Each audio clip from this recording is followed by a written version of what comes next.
পূর্ণিমা এমনি কান করতো আমি এর কাছে বন্ধুকে লাইট দেওয়ার কথা বলছি, লাইট দেওয়া লাগতো না কারণ মোবাইল দিয়ে আমি ডাক দিছি তো নিচে গলাত গামছা লাগানো আছে।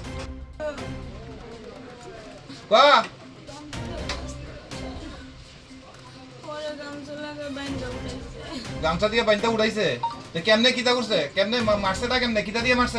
গত 18 তারিখ তেলিয়ামুড়ায় উদ্ধার করা হয় ফরেস্টার কিঙ্কর দেবনাথের মৃতদেহ।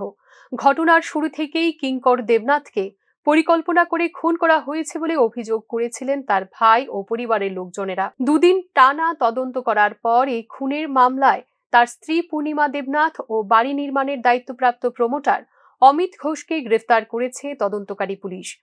ষড়যন্ত্র করেই কিঙ্কর দেবনাথকে খুন করা হয়েছে বলে জানিয়েছেন পুলিশ আধিকারিকরা। তাদের বক্তব্য, ঘটনার পর পারিপার্শ্বিক তথ্য প্রমাণের ভিত্তিতে এই দুজনকে আটক করা হয়েছে।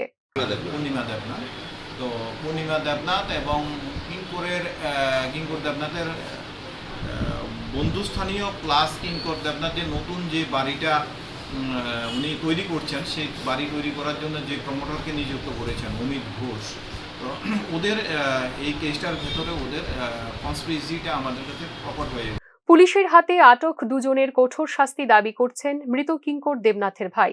পরিকল্পনা করেই তার ভাইকে খুন করা হয়েছে বলে অভিযোগ করেছেন তিনি। দেখা গেছে মার্ডারটা করা হয়েছে প্ল্যান মাফিক।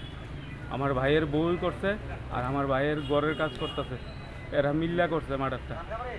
আমার ভাইয়ের বউ আমার 10টার সময় ফোন করছে, 2টার সময় রাত্রে ওর দামের বাইরে পাওয়া। চাঞ্চল্যকর এই খুনের মামলার পরবর্তী তদন্ত জারি থাকবে বলে জানান পুলিশ কর্তারা। হত্যা রহস্যের জট খুলতে আটক দুজনকে এদিন ব্যাপক জিজ্ঞাসাবাদ চালায় police. Bureau report, news now.